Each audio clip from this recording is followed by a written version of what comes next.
Hello, my name is Showa and I'm a Sarfa Rook player. Nice to meet you. Today, you are going to solve the tactics to learn how to play Sarfa Rook opening. I hope you're watching. Problem number 1. It's now your turn. The last move was moving pawn. Now, what should you move next? Answer it in 10 seconds.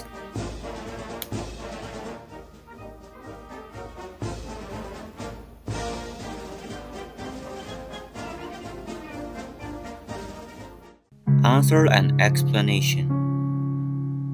So the key is how to prevent the opponent from moving pawn next. So let's see the failure example or case. What if you move king? Well, if you move king, then move pawn to h6. Captures, and now there's no way to prevent the opponent from moving rook here. Just a problem for you. Therefore, the answer is bishop to 7-7.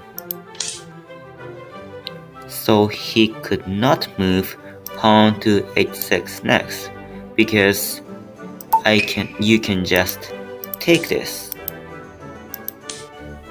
Also, you might wonder, what if you move rook to 7-7?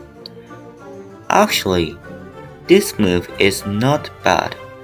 However, I would not recommend this move for beginners, especially who want to learn basic things. So this means that this move is for advanced player.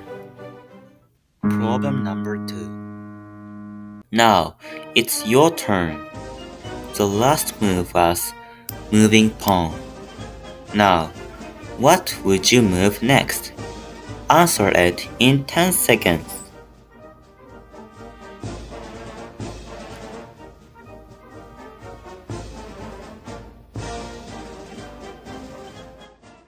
Answer and explanation. So the key is how to prevent the opponent from trading bishop. So the answer is pawn to 6-6. Now, the opponent could not exchange his bishop for your bishop anymore. Also, you might wonder, what if you move silver? Actually, this move is not bad. However, bishop captures, silver captures, bishop drop, and I would not recommend this situation for beginners, especially who want to learn the basic things. This means that this situation is for advanced players. Problem number 3. Now, it's your turn. The last move was moving king. Now, what would you move next? Answer it in 10 seconds.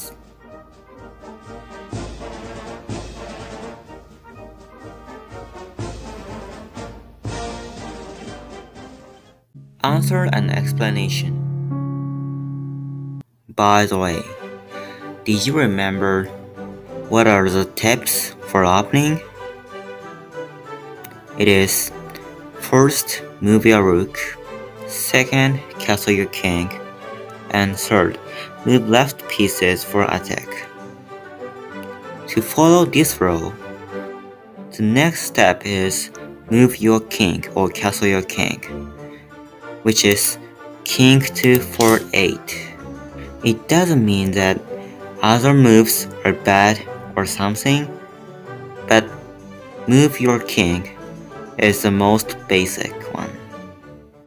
Problem number 4. Now, it's your turn. The last move was moving gold. Now, what would you move next? Answer it in 10 seconds.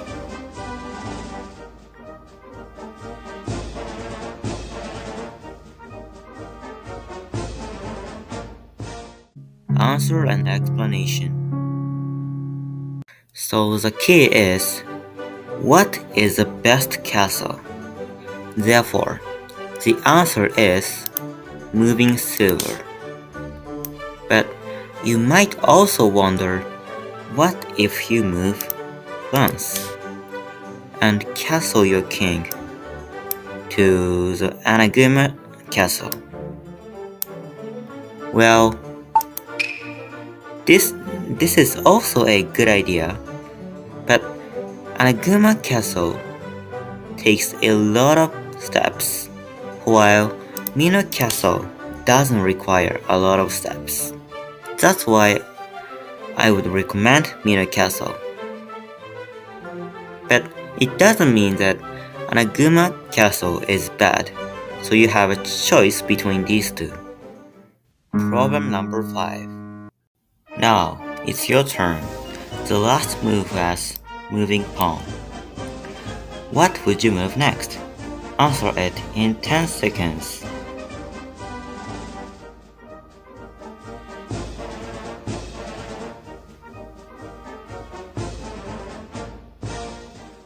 Answer and explanation.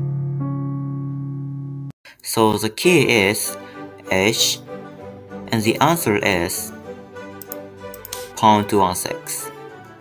The edge, especially king side, is really important. I have 2 proper reasons. Without moving pawns, such as goes to 5-8, the opponent will move pawn to 1-5. Well, this is not good for you. Why? Pretend it's endgame. To checkmate your king, the opponent will need 1 silver and 1 gold, because if he has, then drop, escape, and drop, right? On the other hand, if you moved pawn to 1-6, the opponent will need 2 silvers and 2 golds, because if he has, drop and escape, and drop, captures, drop, escapes, promote, escapes, and move, and if takes or captures, drop gold here, and if escapes, drop gold here, and it's checkmate, right? In short, without pawn to 1-6, the opponent will need 1 silver and 1 gold.